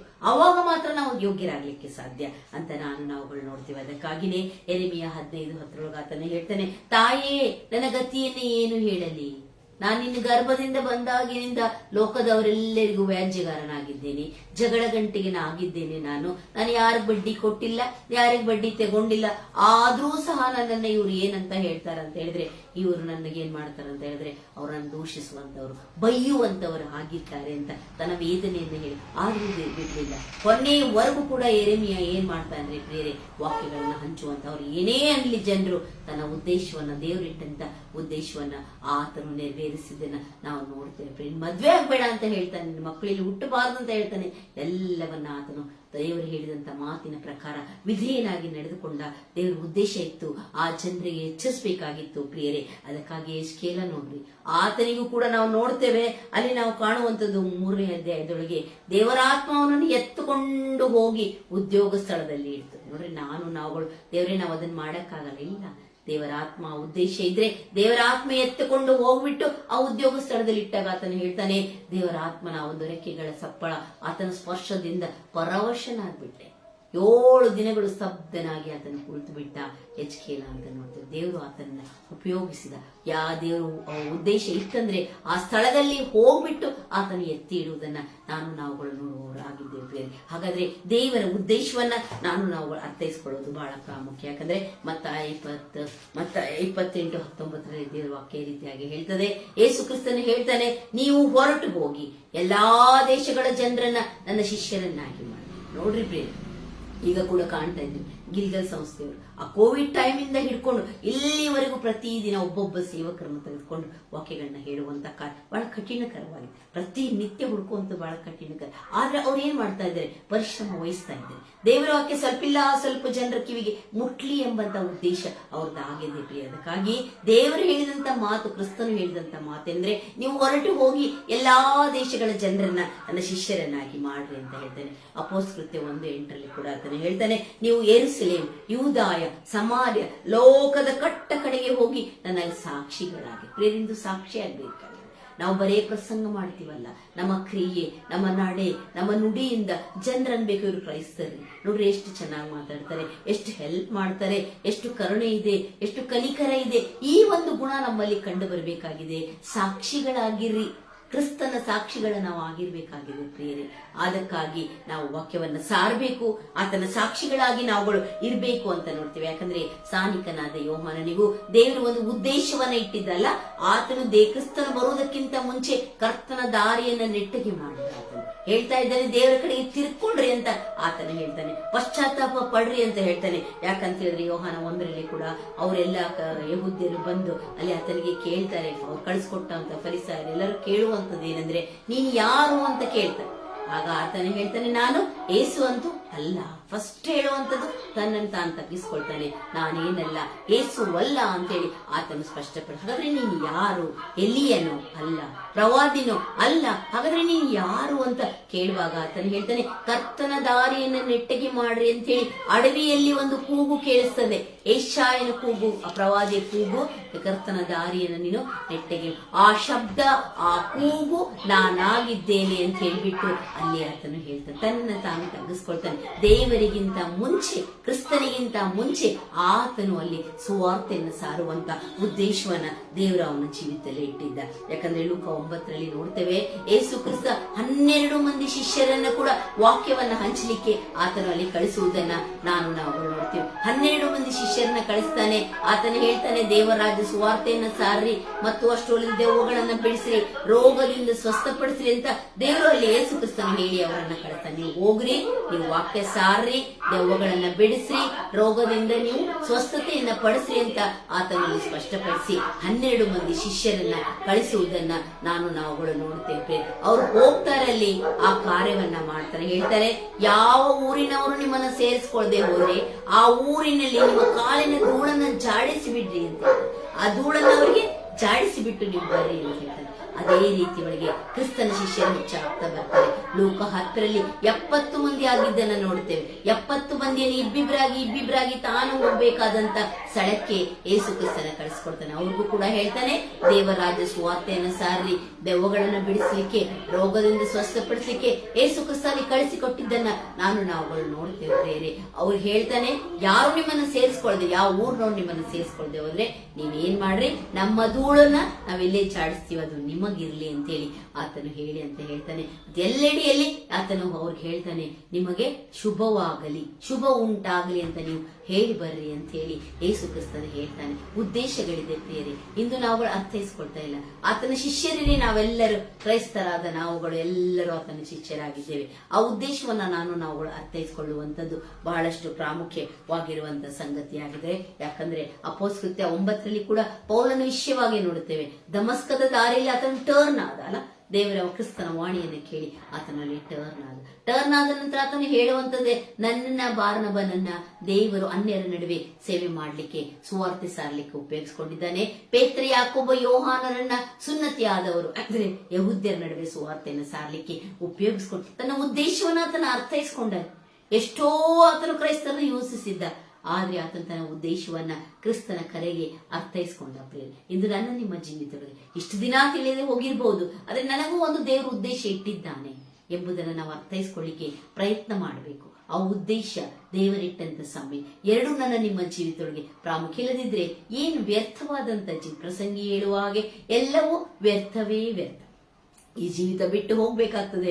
ದೇವರು ಕೊಟ್ಟಿರುವಂತಹ ಉದ್ದೇಶಗಳನ್ನ ನಾವು ಅರ್ಥೈಸಿಕೊಂಡು ಆತನು ಕೊಟ್ಟಂತ ಸಮಯವನ್ನು ಕೂಡ ನಮ್ಮ ಜೀವಿತದಲ್ಲಿ ಅದರ ಅಮೂಲ್ಯತೆಯನ್ನ ತಿಳ್ಕೊಳ್ಳುವಂಥದ್ದು ಬಹಳಷ್ಟು ಪ್ರಾಮುಖ್ಯವಾಗಿರುವಂತ ಸಂಗತಿಯಾಗಿದೆ. ಈವನ್ ಪೇತ್ರನಿಗೂ ಕೂಡ ದೇವರು ಹೇಳುವಂಥದ್ದು ಏನಂತ ಹೇಳಿದ್ರೆ, ಆ ಪೇತ್ರನು ಬರೇ ಯಹೂದ್ಯರ ನಡುವೆ ಅಲ್ಲ, ಅಪೊಸ್ತಲಕೃತ್ಯ 10 ಜೋಳಿಗೆ ಬರ್ತದ್ರೆ ಒಂದು ಆಕಾಶದಿಂದ ಹೇಳಿದಲ್ಲ, ಆ ಜೋಳಿಗೆ ದರ್ಶನವಾದಾಗ ಆತನಿಗೆ ದೇವರು ತಿಳಿಸ್ಕೊಡ್ತಾನೆ, ಎದ್ದು ನೀನು ಇವುಗಳನ್ನ ತಿನ್ನು, ಎಂತೆಂತ ಪ್ರಾಣಿಗಳಿದ್ದಾವೆ ಅದರೊಳಗೆ, ಜೀವಿಗಳಿದ್ದು ತಿನ್ನು ಅಂದಾಗ, ನಾನು ಹೊಲಸಾದ್ದನ್ನು ತಿನ್ನುವುದಿಲ್ಲ, ಅಶುದ್ಧವಾದ ನಾನು ಮುಟ್ಲಾರೆ ಅಂತ ಹೇಳುವಾಗ ದೇವರು ಹೇಳ್ತಾನೆ, ನಾನು ಶುದ್ಧ ಮಾಡಿದ್ದನ್ನ ನೀನು ಏನು ಅನ್ನಬಾರದು, ಅಶುದ್ಧ ಅನ್ನಬಾರದು ಅಂತ ಎದ್ದು ತಿನ್ನು ಅಂತ ಹೇಳುವಾಗ ನಂತರದೊಳಗೆ ಆತನ ಅರ್ಥ ಆಗ್ತದೆ ಅನ್ಯರ ನಡುವೆ. ಯಾಕಂದ್ರೆ ಕೊರ್ನೇಲ್ಯನ ಮನೆಗೆ ದೇವರು ಕರೆ ಕೊಟ್ಟು ಕಳಿಸ್ತಾನಲ್ವಾ, ಆ ಕೊರ್ನೇಲ್ಯನ ಮನೆಯಲ್ಲಿ ಅನ್ಯರ ನಡುವೆ ಆತನು ಪ್ರಸಂಗ ಮಾಡುವಾಗ ದೇವರು ಪಕ್ಷಪಾತಿ ಎಲ್ಲ ಅಂತ ಪ್ರಸಂಗ ಮಾಡ್ತಾರೆ. ಅನ್ಯರೆಲ್ಲರೂ ಅಲ್ಲಿ ಅನೇಕರು ಅಲ್ಲಿ ಏನಂದ್ರೆ ದೇವರ ಆತ್ಮವನ್ನು ಕಂಡುಕೊಳ್ತಾರೆ. ಬೇರೆ ಬೇರೆ ಭಾಷೆಗಳಲ್ಲಿ ಅವರು ಏನಾಡ್ತಾರೆ, ಮಾತಾಡ್ತಾರೆ. ಆಗ ಯಹೂದ್ಯರು, ವಿಶ್ವಾಸಿಗಳು ಅಲ್ಲಿ ಹೇಳ್ತಾರೆ, ಅಯ್ಯೋ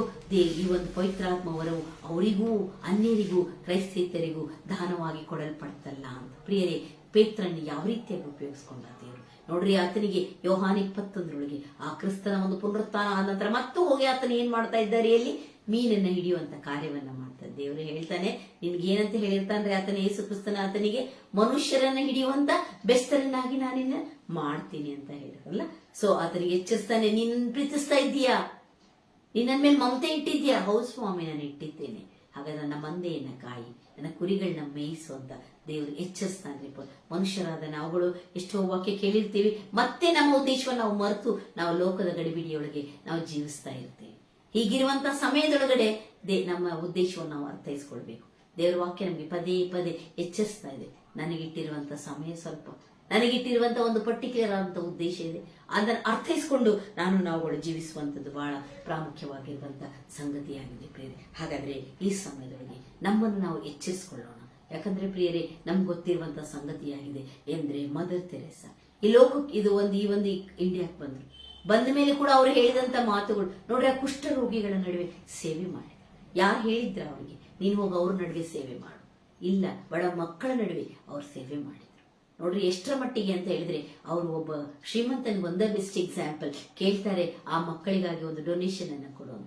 ಆತನ ಏನ್ ಮಾಡ್ತಾನಂತ ಗೊತ್ತಿದೆ ನಮ್ಗೆ, ಒಂದು ಅಂಗೈಯೊಳಗೆ ಕೈಯೊಳಗೆ ಅವ್ರು ಉಗುಳ್ತಾನೆ.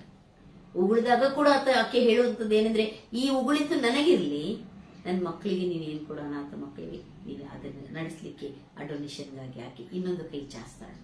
ನೋಡ್ರಿ ಎಂತೆಂತ ಯಾಕೆ ಬೇಕಾಗಿತ್ತು, ಅರ್ಥೈಸ್ಕೊಳ್ಬೇಕ್ರಿ. ದೇವರು ನಮ್ಮ ಜೀವಿತದೊಳಗೆ ಯಾವುದೇ ಒಂದು ನೋಡ್ರಿ, ನಮಗೊಂದು ಕಾರ್ಯ, ಒಂದು ಹಾಸ್ಪಿಟಲ್ ಆಗ್ಲಿ, ಒಂದು ಶಿಕ್ಷಣ ಸಂಸ್ಥೆಯಲ್ಲಾಗ್ಲಿ, ದೇವ್ರು ನಮ್ಗೆ ಎಲ್ಲೆಲ್ಲೋ ಇಟ್ಟಿರ್ತಾನಲ್ಲ, ನಮ್ದೇ ಆದಂತ ಕಾರ್ಯವನ್ನ ಇಟ್ಟಿರ್ತಾನಲ್ಲ, ಅದರೊಳಗೆ ನಾವು ದೇವರನ್ನು ಮಹಿಮೆ ಪಡಿಸುವಂತ ಕಾರ್ಯವನ್ನ ಮಾಡಿ, ಅದರೊಳಗೆ ನಾವು ನಿಜವಾದ ದೇವರನ್ನ ಒಂದಿಲ್ಲ ನಮ್ಮ ಕ್ರಿಯೆ, ನಮ್ಮ ಒಂದು ಸಾಕ್ಷಿಗಳಾಗಿ, ನಾವು ನಡೆಯೊಳಗೆ, ನುಡಿಯೊಳಗೆ, ನಮ್ಮ ಮಾತುಗಳಲ್ಲಿ, ಪ್ರತಿಯೊಂದರಲ್ಲೂ ಕೂಡ ನಾವು ಏನ್ ಮಾಡಬೇಕಾಗಿದೆ, ನಾವು ತೋರಿಸ್ಕೊಡ್ಬೇಕಾಗಿದೆ. ನಾವು ಕ್ರೈಸ್ತರು ಎಂಬಂತ ವಿಚಾರವನ್ನ ಅವ್ರಿಗೆ ತಿಳಿಸ್ಕೊಡುವಂತ ಕಾರ್ಯವನ್ನ ನಾವುಗಳು ಮಾಡುವಂತದ್ದು ಬಹಳಷ್ಟು ಪ್ರಾಮುಖ್ಯವಾಗಿರುವಂತ ಸಂಗತಿಯಾಗಿದೆ ಪ್ರೇರೆ. ಇದನ್ನ ನಾವು ಅರ್ಥೈಸ್ಕೊಳ್ಳೋಣ. ನಮ್ಮ ಜೀವಿತದೊಳಗೆ ದೇವರಿಟ್ಟಂತ ಉದ್ದೇಶವನ್ನ ನಾವು ಅರ್ಥೈಸ್ಕೊಂಡು ಜೀವಿಸಬೇಕಾಗಿದೆ. ನಮ್ಗೆ ಗೊತ್ತಿದೆ, ಅನ್ನ ಒಬ್ಬರವರು ಕೂಡ ಲಾಸ್ಟ್ ಮಿಷನರಿ ಆಗಿ ಅವರು ಕಾರ್ಯ ಮಾಡಿದ್ದನ್ನ ನಾವು ಅನೇಕ ವಿಡಿಯೋಸ್ ಎಲ್ಲ ನೋಡಿದ್ವಿ ಪ್ರಿಯರೇ ಅಲ್ವಾ. ಸೊ ನೋಡ್ರಿ, ಅವರು ಕೂಡ ಎಷ್ಟರ ಮಟ್ಟಿಗೆ ಸೇವೆ ಮಾಡ್ಲಿಕ್ಕೆ ಈ ಲೋಕಕ್ಕೆ ಬಂದರು. ಸೇವೆ ಇನ್ ದ ಸೆನ್ಸ್, ರೋಗಿಗಳ ನಡುವೆ ಕೂಡ ಒಬ್ಬ ನರ್ಸ್ ಆಗಿ ಅನೇಕ ರೀತಿಯಾದಂತಹ ಸೇವೆಯನ್ನ ಮಾಡಿದ್ದನ್ನು ನಾವುಗಳು ಕಾಣ್ತೇವೆ. ಹಾಗಾದ್ರೆ ನಾವುಗಳು ನಮ್ಮ ದೇಶದಲ್ಲಿದ್ದು ನಾವು ಇಷ್ಟರ ಮಟ್ಟಿಗೆ ನಾವುಗಳು ಸೇವೆ ಮಾಡ್ತಾ ಇದ್ದೇವೆ. ಈ ಸಮಯದೊಳಗೆ ನಾವು ವಿಚಾರ ಮಾಡಿ ನೋಡೋಣ, ದೇವರು ನನಗೆ ನಿಮಗೆ ಇಟ್ಟಿರುವಂತ ಸಮಯ ಎಷ್ಟಿದೆ ನಮ್ಗೆ ಗೊತ್ತಿಲ್ಲ, ಇಂದಿನ ಗೊತ್ತಿಲ್ಲ. ಯಾಕಂದ್ರೆ ಹೇಳ್ತಾರೆ, ಇವತ್ತಿದ್ದರೆ ನಾಳೆ ಇಲ್ಲ, ಅಯ್ಯೋ ನಿನ್ನೆ ತ ನೋಡಿದ್ವಿ, ಸಾಯಂಕಾಲ ನೋಡಿದ್ವಿ, ಬೆಳಿಗ್ಗೆ ಇಲ್ಲ. ಈ ರೀತಿ ಆಗಿದೆ ನಮ್ಮ ಜೀವಿತ, ಹೌದಾ? ಸೊ ಈ ಒಂದು ಬಾಡಿ ಹೋಗುವಂತ ಜೀವಿತದೊಳಗೆ ನಾವು ದೇವರನ್ನ ಮೆಚ್ಚಿಸುವಂತ ಕಾರ್ಯವನ್ನ ಮಾಡಬೇಕು. ಆತನಿಟ್ಟಿರುವಂತ ಸಮಯವನ್ನ ನಾವು ಅರ್ಥೈಸ್ಕೊಳ್ಬೇಕು. ಆ ಸಮಯದೊಳಗಡೆ ಅಕ್ಲುಪ್ತ ಕಾಲದಲ್ಲಿಯೇ ನಾವುಗಳು ದೇವರು ನಮಗೆ ಜೀವಿತದೊಳಗೆ ಇಟ್ಟಂತ ಉದ್ದೇಶವನ್ನ ನಾವು ಅರ್ಥೈಸ್ಕೊಳ್ಬೇಕಾಗಿದೆ, ಪ್ರಾರ್ಥಿಸಬೇಕಾಗಿದೆ. ದೇವರ ಮಕ್ಕಳಾಗಿ ನಾವುಗಳು ಜೀವಿಸುವಂತ ಕಾರ್ಯವನ್ನ ಮಾಡುವಂತದ್ದು ಕೂಡ ಬಹಳಷ್ಟು ಪ್ರಾಮುಖ್ಯವಾಗಿರುವಂತ ಸಂಗತಿಯಾಗಿದೆ. ಪ್ರಿಯರೇ, ಅರ್ಥೈಸ್ಕೊಳ್ಳೋಣ. ದೇವರು ನಮಗೆ ಇಟ್ಟಿರುವಂತ ಸಮಯದೊಳಗೆ ನಾವು ದೇವರನ್ನ ಮಹಿಮೆ ಪಡಿಸುವಂತ ಜೀವಿತವನ್ನ ನಡೆಸೋಣ. ಹೀಗಾಗುವಂತೆ ದೇವರ ವಾಕ್ಯಗಳನ್ನ ಆಶೀರ್ವದಿಸಲಿ. ಪ್ರಾರ್ಥನೆ ಮಾಡಿಕೊಳ್ಳೋಣ. ಹೌದು ಕರ್ತ, ವಾಕ್ಯಗಳ ಮುಖಾಂತರವಾಗಿ ಮಾತನಾಡಿದ ತಂದೆ, ಅದಕ್ಕಾಗಿ ಸ್ತೋತ್ರಪ್ಪ. ಪ್ರಾಮುಖ್ಯವಾಗಿ ಕರ್ತನೆ, ನಮ್ಮ ಜೀವಿತದಲ್ಲಿ 2 ಸಂಗತಿಗಳನ್ನ ಇಟ್ಟಿದ್ದಿ. ಒಂದು ಸಮಯ, ಮತ್ತೊಂದು ಉದ್ದೇಶ. ಆ ಸಮಯವನ್ನು ನಾವು ಅರ್ಥೈಸಿಕೊಂಡು ಇದೇ ರಕ್ಷಣೆಯ ಕಾಲ, ಇದೇ ಸುಪ್ರಸನ್ನತೆಯ ಕಾಲ, ಇದೇ ರಕ್ಷಣೆಯ ದಿನ ಅಂತ ತಿಳಿದುಕೊಂಡು ಕರ್ತನೆ, ಎಚ್ಚೆತ್ತುಕೊಂಡು ಕರ್ತನೆ, ನಾವು ರಕ್ಷಣಾ ಮಾರ್ಗದಲ್ಲಿ ನಡೆಯೋಣ. ಯಾಕಂದ್ರೆ ನಾವುಗಳಷ್ಟೇ ಅಲ್ಲ ಕರ್ತನೆ, ಇತರರನ್ನು ಉತ್ತಮ ಮಾರ್ಗದಲ್ಲಿ ನಡೆಸುವಂತಹ ಜವಾಬ್ದಾರಿಕೆ ನೀ ನಮಗೆ ಇಟ್ಟಿದ್ದಿ ಕರ್ತನೆ. ಇತರನ್ನು ಕೂಡ ನಾವು ನಡೆಸೋಣ. ನಾವುಗಳೆಲ್ಲಾದ್ರೂ ಬಿದ್ದು ಹೋಗಿದ್ರೆ ನಮ್ಮನ್ನ ನಾವು ಎಚ್ಚೆತ್ತುಕೊಂಡು ಜೀವಿಸುವ ಹಾಗೆ ನಮ್ಮನ್ನು ನೀನು ಬಲಪಡಿಸಬೇಕಾಗಿ ಬೇಡಿಕೊಳ್ತೇವೆ. ಅಂದು ತುವತೈರ ಸಭೆಯಲ್ಲಿ ಕೂಡ ನೀನು ಎಚ್ಚರಿಸಿದ ಹಾಗೆ ಜನರನ್ನ, ಯಜ್ಬೇಲನ್ನ ನೀವು ತಪ್ಪಾಕೆನ ಖಂಡಿಸಬೇಕಿತ್ತು ಅಂತ ನೀವು ಹೇಳಿದ ಹಾಗೆ ಕರ್ತನೆ, ಇಂದುಗಳು ನಾವುಗಳು ಕೂಡ ನಡೆಯುತ್ತಿರುವಂತ ತಪ್ಪಾದ ಸಂಗತಿಗಳನ್ನ ಖಂಡಿಸುತ್ತಾ ಎಚ್ಚರಿಕೆ ಜೀವಿತ ನಾವು ನಡೆಸುವುದರೊಟ್ಟಿಗೆ ಇತರನ್ನು ನಡೆಸುವಂತ ದೊಡ್ಡದಾಗಿರುವಂತ ಜವಾಬ್ದಾರಿಕೆ ನೀ ನಮ್ಗೆ ಕೊಟ್ಟಿರುವಾಗ ಅದನ್ನೆಲ್ಲವನ್ನ ಸ್ವಾಮಿ ನಾವುಗಳು ಮಾಡಿ ಜೀವಿಸುವಂತೆ ನಮ್ಮನ್ನ ಹೇರಳವಾಗಿ ನೀನು ಆಶೀರ್ವದಿಸಬೇಕಾಗಿ ಬಲಪಡಿಸಬೇಕಾಗಿ ಬೇಡಿಕೊಳ್ಳುತ್ತೇನಪ್ಪ. ನಮ್ಮೆಲ್ಲರ ಜೀವಿತದಲ್ಲಿ, ಲೋಕದಲ್ಲಿ ಒಂದು ಉದ್ದೇಶವನ್ನು ಇಟ್ಟಿದ್ದಿ ಕರ್ತನೆ. ಆ ಉದ್ದೇಶವನ್ನು ನಾವು ಸೂಕ್ಷ್ಮವಾಗಿ ಪ್ರಾರ್ಥನೆ ಮುಖಾಂತರ, ದೇವರ ವಾಕ್ಯಗಳ ಮುಖಾಂತರವಾಗ ಅರ್ಥೈಸಿಕೊಳ್ಳುವ ಹಾಗೆ ನೀ ನಮ್ಮನ್ನ ಬಲಪಡಿಸಬೇಕಾಗಿ, ಎಚ್ಚರಿಸಬೇಕಾಗಿ ಬೇಡಿಕೊಳ್ಳುತ್ತೇವಪ್ಪ. ಹೌದು ಕರ್ತನೆ, ಈ ಒಂದು ವಾಕ್ಯಗಳನ್ನ ಕೇಳುತ್ತಿರುವಂತ ಪ್ರತಿಯೊಬ್ಬರು ಎಲ್ಲೆಲ್ಲಿ ಮನೆಯಲ್ಲಿ ಕೂತ್ಕೊಂಡು ಕೇಳ್ತಾ ಇದ್ದಾರೋ ಅವರನ್ನ ಮುಟ್ಟು, ಅವರ ಕುಟುಂಬವನ್ನು ಮುಟ್ಟು, ಇರುವಂತ ಕುಂದು ಕೊರತೆ ಎಲ್ಲವನ್ನ ನೀಗಿಸಿ ಸ್ವಾಮಿ ನೀನು ಬಲಪಡಿಸಬೇಕಾಗಿ, ವಾಕ್ಯಗಳ ಮುಖಾಂತರವಾಗಿ ಬಲಪಡಿಸಬೇಕಾಗಿ ಬೇಡಿಕೊಳ್ಳುತ್ತೇವೆ. ಅನಾರೋಗ್ಯದಲ್ಲಿರುವವರನ್ನು ಕೂಡ ಮುಟ್ಟು ಕರ್ತನೆ, ಎಲ್ಲರಿಗೂ ಬೇಕಾದ ಆರೋಗ್ಯ, ಆಯುಷ್ಯ, ಬಲ, ತ್ರಾಣ ಕೊಟ್ಟು ನೀನು ಆಶೀರ್ವದಿಸಿ ಬಲಪಡಿಸಬೇಕಾಗಿ ಬೇಡಿಕೊಳ್ಳುತ್ತೇವೆ. ಮತ್ತು ಅಷ್ಟು ಅಲ್ಲದೆ ಕರ್ತನೆ, ಈ ಗಿಲ್ಗಲ್ ಸರ್ಕಲ್ ಆಫ್ ಸ್ಟೋನ್ಸ್ ಅನ್ನ ನಡೆಸ್ತಿರುವಂತಹ ಸಂಘಟಕರನ್ನ ಹೇರಳವಾಗಿ ಆಶೀರ್ವದಿಸಪ್ಪ.